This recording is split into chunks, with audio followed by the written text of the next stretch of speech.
अस्सलाम वालेकुम। उम्मीद है आप खैरियत से होंगे। मैं सलाउद्दीन फैसल एक नए वीलॉग के साथ। मरीम नवाज़ शरीफ जो हैं वो इस्टेब्लिशमेंट से आजकल काफ़ी नाराज़ हैं और उनका शिकवा जो है वो बजा है कि वो कह रही हैं कि जो हमारे साथ डील की गई है उस डील को मुकम्मल किया जाए। हालांकि ये डील जो है उनकी जनरल रिटायर्ड बाजवा के साथ थी और बाजवा के जाने के बाद जो है अब वो डील जो है वो मुकम्मल नहीं हो पा रही। उनका बुनियादी नुक्ता जो है ये था कि इमरान ख़ान को नाअहल किया जाए और नवाज़ शरीफ को जो है वो वापस लाया जाए। इमरान ख़ान बड़ी कामयाबी के साथ इस वक्त पाकिस्तान में रहकर अपनी अदालती जंग लड़ रहे हैं और नाअहली से जो है वो मुसलसल बचते जा रहे हैं।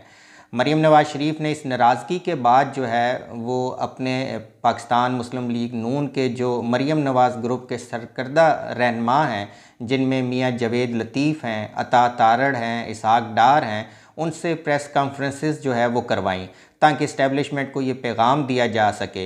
इन प्रेस कॉन्फ्रेंसेस का जो मकसद था वो ये था कि 2023 का जो इलेक्शन है वो हमें नवाज़ शरीफ के बग़ैर कबूल नहीं है, क्योंकि पहले तो ये सोच थी कि इलेक्शन जो है वो इतनी जल्दी नहीं होंगे।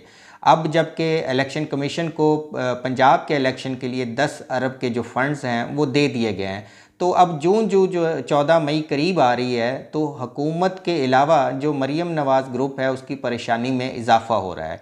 इसी वजह से जो है वो इस वक्त मुसलसल इस्टेब्लिशमेंट पर प्रेशर बढ़ाया जा रहा है, साथ ही अदलिया पर भी प्रेशर बढ़ाया जा रहा है। इस वक्त सबसे बड़ी जो रुकावट है वो अदलिया है, क्योंकि नवाज़ शरीफ की सज़ाएँ जो हैं वो अदालतों से मिली है।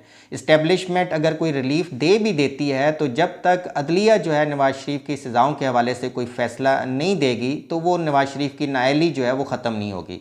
इसी वजह से जो है पाकिस्तान मुस्लिम लीग नून ने जो है कोशिश की कि किसी तरह अदलिया को जो है वो ज़ेर असर लाया जाए। 97 में उनके पास तजर्बा मौजूद था जिसमें जस्टिस रिटायर्ड सजाद अली शाह को जो है एक बेंच के जो फ़ैसले के बाद हटाया गया। तो यहाँ पे भी कोशिश थी कि किसी तरह जो है जस्टिस उमर अता बंदयाल को जो है वो कुर्सी से हटा दिया जाए, और इसमें कुछ फ़ैसले ऐसे भी नज़र आ रहे थे कि जिससे ये लग रहा था कि अदालत जो है इस वक्त दो ग्रुपों में जो है वो बढ़ चुकी है। एक ग्रुप जो है वो मुकम्मल तौर पे हुकूमत के साथ है, बल्कि हुकूमत भी ये तासुर दे रही थी कि जस्टिस काजी फ़ायज़ ईसा जो हैं वो हमारे ही बंदे हैं और उनके फ़ैसले जो हैं वो हमारे हक़ में आ रहे हैं। जस्टिस काजी फ़ायज़ ईसा जो है उनको भी सोचना चाहिए कि वो मुस्तकबिल के जो है वो चीफ़ जस्टिस हैं, चीफ़ जस्टिस ऑफ पाकिस्तान है, और कौन है जो उनके फ़ैसलों को इस वक्त जो है अपने फ़ायदे के लिए जो है वो इस्तेमाल कर रहा है। क्योंकि जो चीफ़ जस्टिस काजी फ़ायज़ ईसा हैं उनका सबसे ज़्यादा जो इस वक्त उनसे परेशान है वो ताकतवर लोग हैं, क्योंकि काजी फ़ायज़ ईसा का अगर माजी का रिकॉर्ड देखा जाए तो वो एंटी इस्टेब्लिशमेंट जो है वो बड़े ख़यालात रखते हैं, उनके फ़ैसले भी जो हैं वो काफ़ी इस किस्म के हैं। तो कहीं ऐसा ना हो कि कुछ लोग चाह रहे हों कि काजी फ़ायज़ ईसा को जो है वो इतना कमज़ोर कर दिया जाए, इतना मुतनाज़ा कर दिया जाए कि जब वो चीफ़ जस्टिस ऑफ पाकिस्तान बने तो उसके बाद वो कमज़ोर तरीन चीफ़ जस्टिस बने। हालांकि काजी फ़ायज़ ईसा साहब को चाहिए कि वो फूंक फूंक कर कदम रखें, इस वक्त कोई ऐसे फ़ैसले न दें जिससे जो है उनके लड़ाई जो है वो लगे कि वो अदलिया से लड़ रहे हैं, ताकि जब वो चीफ़ जस्टिस ऑफ पाकिस्तान बने तो ऐसी अदालती असलाहत जो है वो मुतारिफ़ करवाएं जिससे आवाम का जो है वो फ़ायदा हो और तारीख़ में उनका नाम जो है वो लिखा जाए। तो नून लीग जो है वो काफ़ी इस हवाले से परेशान है। इसके अलावा वफाकी काबीना से भी चीफ़ जस्टिस उमर अता बंदयाल के ख़िलाफ़ जो है वो रेफरेंस की मंजूरी जो है वो नहीं ली जा सकी। पाकिस्तान पीपल्स पार्टी ने कह दिया कि हम अपने आप को इस लड़ाई में शामिल नहीं कर सकते। जरदारी साहब बड़े दूर अंदेश हैं, उनको पता है कि इस लड़ाई का हमें तो कोई फ़ायदा नहीं है, इसीलिए जो है वो रेफरेंस जो है वो जस्टिस उमर अता बंदयाल के ख़िलाफ़ जो है वो दायर ना हो सका। तो यहाँ से भी नून लीग को बड़ा सेटबैक मिला।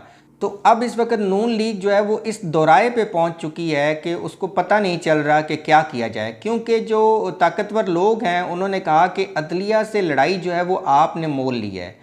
अब इस लड़ाई के बाद जो है आपको रिलीफ मिलना जो है वो बहुत मुश्किल लग रहा है। इसके अलावा जो है अदलिया के पास इस वक्त जो है नैब का केस लगा हुआ है, और अगर अदलिया नैब के केस के ख़िलाफ़ जो है वो अपना फ़ैसला देती है तो जो शहबाज शरीफ एंड फैमिली को भी रिलीफ़ मिले हैं वो रिलीफ़ भी ख़त्म हो जाएंगे।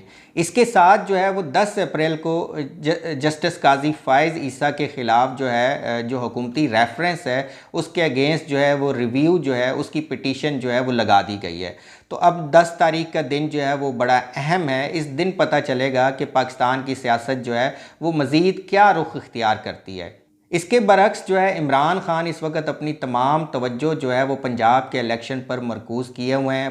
5,000 से ज़ायद जो है उम्मीदवार जो है पीटीआई के टिकट के लिए इस वक्त ज़मान पार्क में लाइन में लगे हुए हैं और इमरान खान ज़ाती तौर पे जो है इन उम्मीदवारों से इंटरव्यू कर रहे हैं। और इमरान खान ने कहा कि जो उम्मीदवार हैं उनकी काबिलियत 2 बुनियादों पर जांची जाएगी, एक तो ईमानदारी और दूसरी पार्टी से वफादारी। नाजरीन, मज़े की बात है कि इस इंटरव्यू के बाद जो है कोई उम्मीदवार बाहर आकर ये नहीं कह रहा कि अगर मुझे टिकट ना मिला तो मैं पाकिस्तान पीपल्स पार्टी या नून लीग में शामिल हो जाऊंगा, क्योंकि उनको भी पता है कि इस वक्त इमरान खान या पाकिस्तान तहरीक इंसाफ की मकबूलियत पंजाब में बहुत ज़्यादा है और इसी मकबूलियत की वजह से आने वाली हुकूमत जो है वो पाकिस्तान तहरीक इंसाफ की है। तो इस वक्त पाकिस्तान की सियासत जो है उसमें हर कोई अपने हदफ की तरफ बढ़ रहा है और उस हदफ में हर कोई ये समझ रहा है कि जो वज़ीर-ए-आज़म की कुर्सी है वो उसके करीब पहुंच चुका है। लेकिन नाजरीन, देखते हैं कि आने वाले दिन जो हैं वो बताएंगे कि वज़ीर-ए-आज़म की कुर्सी, वज़ारत आला की कुर्सी जो है उस पर कौन बरजमान होगा। इसके साथ ही मुझे इजाज़त दीजिए। अल्लाह हाफ़िज़।